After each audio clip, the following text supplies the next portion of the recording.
सुना, बहुत प्यार दिया। खासतौर से जैसे इमरान भाई कह रहे थे, पिछली बार भी मैं यहाँ आई थी तो बड़ा शो हुआ था। आज रामनवमी का दिन है, एक बहुत शुभ अवसर है, तो मैं और भी खुश हूँ कि आज मैं यहाँ आई हूँ। आप सबको मालूम होगा, वाल्मीकि रामायण में लिखा है कि रामनवमी क्यों, हम रामनवमी के बारे में लिखा है और इससे हमें पता चलता है कि हम इस त्योहार को क्यों इतना मानते हैं। अब वॉल्यूम इतना ही है, सुन लो ध्यान से चुपचाप से सुन लो, क्योंकि गहरी बात बताने जा रही हूँ। रामनवमी क्या है? वाल्मीकि रामायण में लिखा है कि जब भगवान राम युद्ध भूमि में उतरे तो उन्होंने सामने देखा तो शक्ति, माता की पूरी शक्ति रावण की तरफ थी।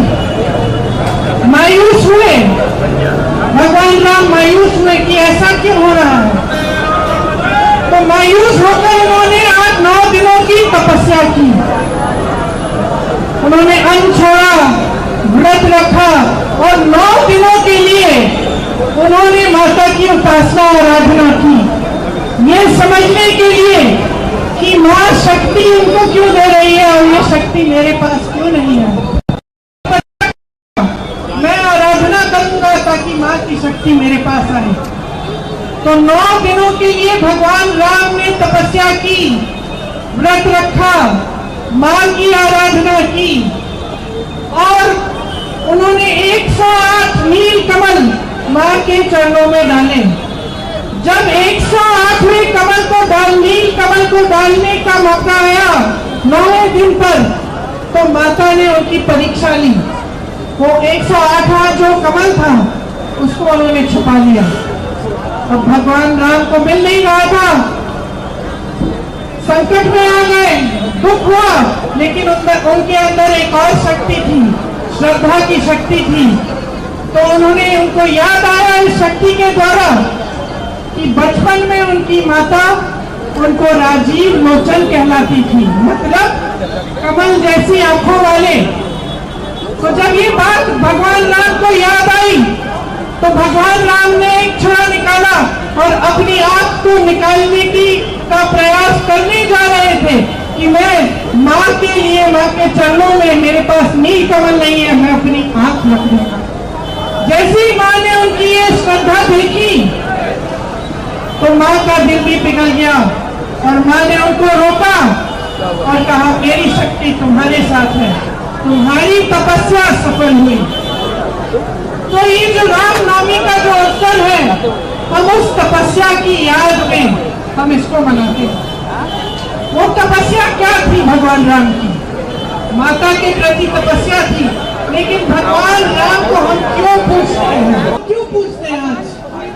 क्या हमने उनकी सत्ता को पूछा था? क्या हम उनको भगवान इसलिए मानते हैं क्योंकि उनके पास सत्ता थी? आपको मालूम होगा कि भगवान राम के पास गए, सत्य की लड़ाई थी। आपने सुना होगा, रावण रथी विरथ रघुवीरा। इसका मतलब है रथ रावण के पास था, भगवान राम के पास नहीं था। सत्ता रावण के पास थी, भगवान राम के पास नहीं थी। सोने के महल में रावण रहते थे, भगवान राम वनवास में थे। भगवान राम लड़े, सत्य के लिए लड़े, और क्योंकि सत्य के लिए लड़े, सच्ची श्रद्धा के साथ लड़े, क्योंकि परोपकार था उनमें, क्योंकि उन्होंने हमेशा जनता को सर्वोपरि रखा, जनता की सेवा करी। इसीलिए आज भी हम भगवान राम को पूछते हैं। इस देश ने सत्ता को कभी नहीं पूजा है, इस देश ने हमेशा सत्य को पूजा है। यहाँ मेरे मुसलमान भाई बहन भी है, सलाम अलैकुम आपको। आप पैगंबर जी को क्यों मानते हैं? क्या पैगंबर जी को इसलिए मानते हैं क्योंकि उनके पास सत्ता थी? नहीं, आप पैगंबर जी को इसलिए मानते हैं क्योंकि उन्होंने हमेशा आपके लिए सेवा की, आपकी सेवा की। आप पैगंबर को भी इसलिए मानते हैं कि वो सच्चाई के प्रतीक थे, वो सत्य के प्रतीक थे। तो ये देश की पुरानी परंपरा है।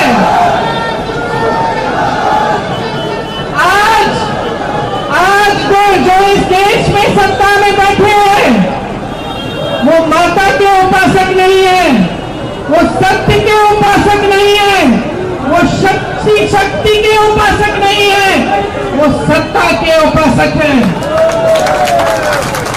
वो सत्ता के लिए कुछ भी कर डालेंगे, सत्ता के लिए विधायकों को खरीदेंगे, सत्ता के लिए चुनी हुई सरकारों को गिरा देंगे, सत्ता के लिए बड़े बड़े उद्योगपतियों को इतना पैसा दिलवाएंगे, इतनी शौहरत दिलवाएंगे, इस देश की सारी संपत्ति दिलवाएंगे ताकि वो सत्ता में रह पाए।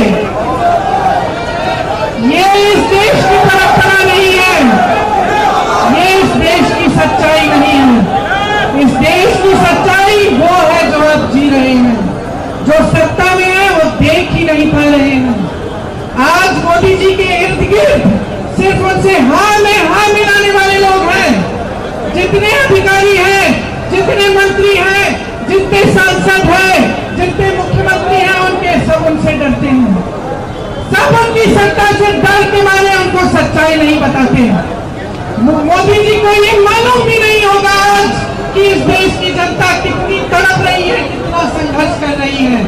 इस देश की महिला के बारे में उनको ये नहीं मालूम है कि वो महिला जब दुकान जाती है सामान खरीदने के लिए, जब नवरात्रि का समय होता है, जब त्योहार होता है, जब कुछ सामान खरीदने के लिए जाती है, अपने बच्चों के लिए नए कपड़े, जूते, पूजा की सामग्री कुछ खरीदने के लिए जाती है तो खरीद नहीं पा रही है।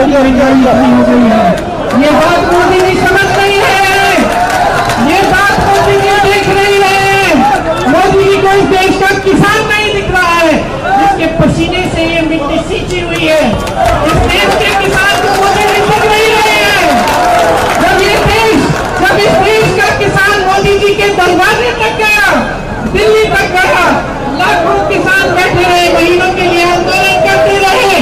जब इस देश के किसान सुनवाई मांग रहे थे मोदी जी से, मांग रहे थे कि ये काले कानून हटा दीजिए, मोदी जी ने सुनवाई तक नहीं की, अपने दरवाजे से बाहर तक नहीं आए। 600 किसान शहीद हो गए, किसानों को इनके मंत्रियों के नीचे कुचल डाला, लेकिन मोदी जी ने कुछ नहीं किया। आपकी सुनवाई नहीं हुई। आपके गन्ने का बकाया उस समय 15,000 करोड़ था, 16 लाख करोड़ रुपए का कर्ज माफ किया है इन्होंने देश के बड़े बड़े उद्योगपतियों का। समझ लीजिए, 16 लाख करोड़ रुपए, और इस देश के गन्ने किसानों का बकाया माफ नहीं किया, कर्ज माफ नहीं किया। इस देश का किसान 10,000 रुपए के कर्ज के लिए आत्महत्या कर रहा है। मैं गई मिलने ललितपुर में एक किसान था, उसने 1 लाख का कर्ज लिया था।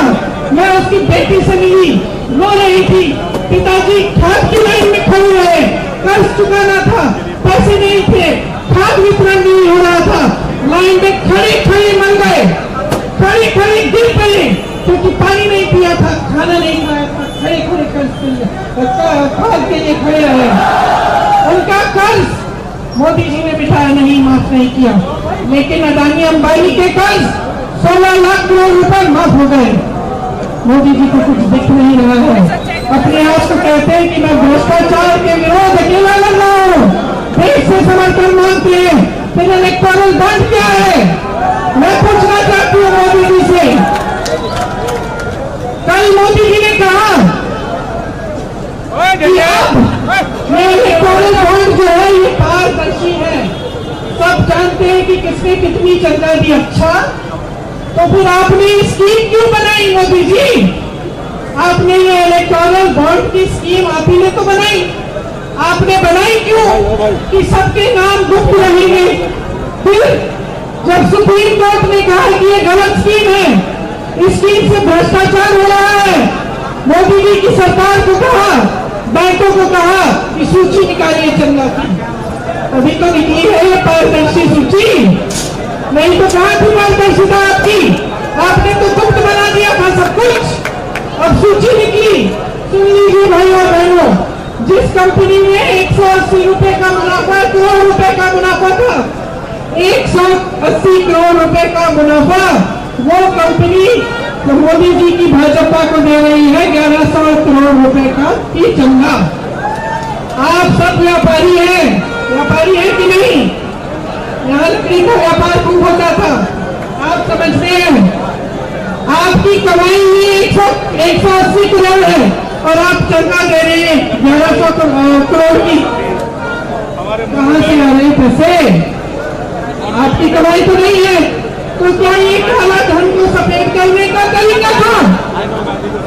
तो जब मोदी जी ने आप सबको कतार में खड़ा कर दिया कि नोटबंदी काले धन को वापस ये कुछ साल लाएगी, आप खड़े हो गए, आपने कहा हम देश भर चाहते कि काला धन है। क्या आया? क्या आया? नुकसान हुआ आपका? क्या आया? उसके बाद जीएसटी आई, नोटबंदी आई, आपकी कमर तोड़ी गई, काला धन कहाँ गया? अब दिख रहा है सारा।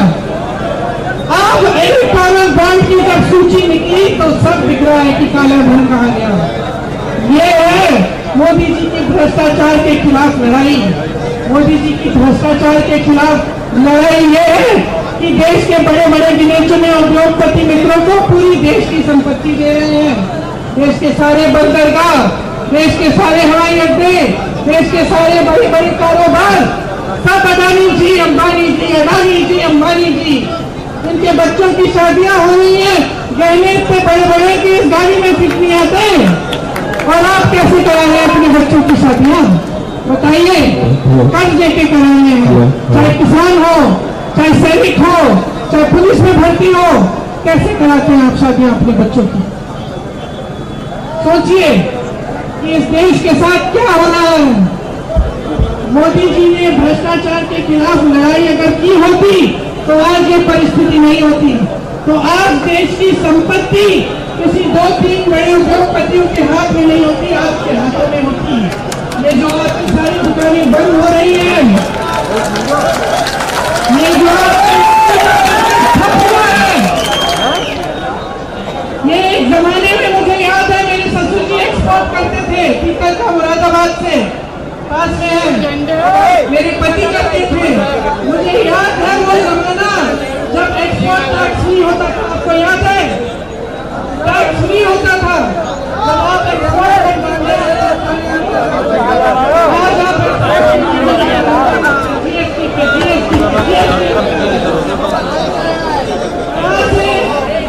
रोजगार पैदा होते थे छोटे दुकानदारों से, छोटे कारोबारों से, मध्यम बिजनेस से।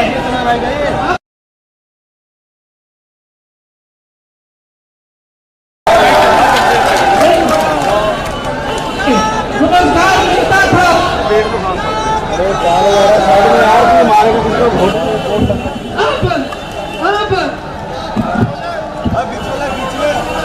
देखिए जहाँ जहाँ से रोजगार पैदा होता, चाहे बड़े कारोबार हो जो बड़े बड़े उद्योगपति को दिए गए हैं, चाहे छोटे बिजनेस, मध्यम बिजनेस हो जैसे आपके यहाँ है, जो